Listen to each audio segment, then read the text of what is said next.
Suspense mystery Ahmedabad కు దగ్గరలోనే ఉన్న డ్యూమాస్ బీచ్ పారానార్మల్ యాక్టివిటీలకు హాట్ స్పాట్. ఆ భయానక వాతావరణాన్ని మరింత పెంచేది పక్కనే ఉన్న పాడుపడిన రిసార్ట్. కొన్ని సంవత్సరాల క్రితం మర్మమైన పరిస్థితుల్లో మూసివేయబడిన ఈ గిల్ పోర్ట్ రిసార్ట్స్ అనుమానాస్పదంగా మరణించిన వారి ఆత్మలు తిరుగుతున్నాయని స్థానికులు నమ్ముతారు. లోపలికి వెళ్లిన దెయ్యాల వేటగాలు కూడా అంతుచిక్కని స్వరాలు, అకస్మాత్తుగా తలుపుల చప్పులు, శత్రు దెయ్యాలతో ఘర్షణ కూడా అనుభవించినట్లుగా చెబుతారు. ఈ రిసార్ట్ భయంకరమైన నిశ్శబ్దంతో హారర్ ప్రియులను ఆహ్వానిస్తుంది. నగరంలోని అత్యుత్తమ విద్యా సంస్థ గుజరాత్ విశ్వవిద్యాలయం. కానీ దీని పాత భవనంలోని హాల్లో ఓ మాజీ విద్యార్థి ఆత్మ తిరుగుతోందనే కథ భయాన్ని పెంచుతుంది. అతని మరణం రహస్యంగా ఉండిపోయిందట. సిబ్బంది, విద్యార్థులు ఖాళీ హాల్లో అడుగుల చప్పుడు, అల్మారాల నుండి అకస్మాత్తుగా పుస్తకాలు పడిపోయే వింత శబ్దాలు విన్నామని నివేదించారు. ముఖ్యంగా రాత్రిపూట విశ్వవిద్యాలయ హాళ్లలో ఒక యువతి అపారదర్శక చిత్రం కనిపించిందని మరికొందరు పేర్కొన్నారు. అయితే విశ్వవిద్యాలయ పరిపాలన వీటిని కేవలం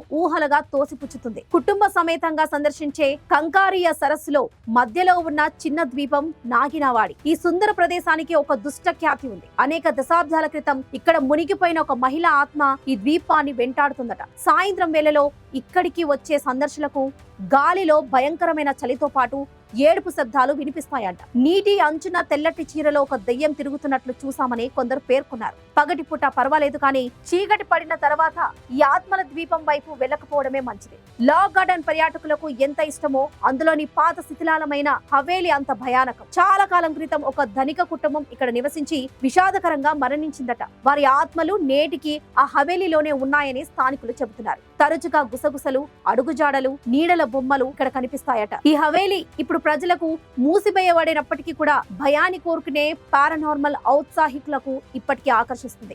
మణినగర్ లోని ఈ ఇంటి గురించి స్థానికులు చెప్పే కథ భయాన్ని పతాక స్థాయికి చేరుస్తుంది. ఈ ఇల్లు శాపగ్రస్తమైనది. ప్రవేశించిన విధంగానే తిరిగి బయటకు రాలేని చరిత్ర దీనికి ఉందట. స్వయంగా కదిలే వస్తువులు, అంతుచిక్కని శబ్దాలు ఇక్కడ సర్వసాధారణం. ఒక వృద్ధ మహిళ ఆత్మ ఇంటి కిటికీల నుండి ప్రజలను చూస్తున్నట్లు చెప్పబడిన సందర్భాలు కూడా ఉన్నాయి. దాని చీకటి గతం కారణంగా ఈ ఇల్లు పారానార్మల్ రహస్యాలను వెలికి తీయడానికి ఆసక్తి ఉన్న వారికి ఒక సవాల్గా మారింది. చారిత్రక ప్రాంతమైన షాహీబాగ్ లోని ఈ పాద శ్మశాన వాటిక గతంలో అనేక దయ్యాల దృశ్యాలకు ప్రసిద్ధి చెందినది. చాలా కాల క్రితం ఇక్కడ సైనికులు ఉన్నారని, వారి ఆత్మలు ఇప్పటికీ ఈ ప్రాంతంలో తిరుగుతున్నాయని చెబుతారు. సందర్శకులు కవాతు చేస్తున్న పాదాల శబ్దాలు, సమాధుల మధ్య తేలియాడే కాంతి గోళాల వంటి భయానక అనుభూతిని నివేదించారు. కొందరు పాత సైనిక యూనిఫామ్లు ధరించిన సైనికుల ఆత్మలను కూడా చూసినట్లు కూడా పేర్కొన్నారు. రాత్రిపూట ఇది ముఖ్యంగా భయానకంగా ఉంటుంది.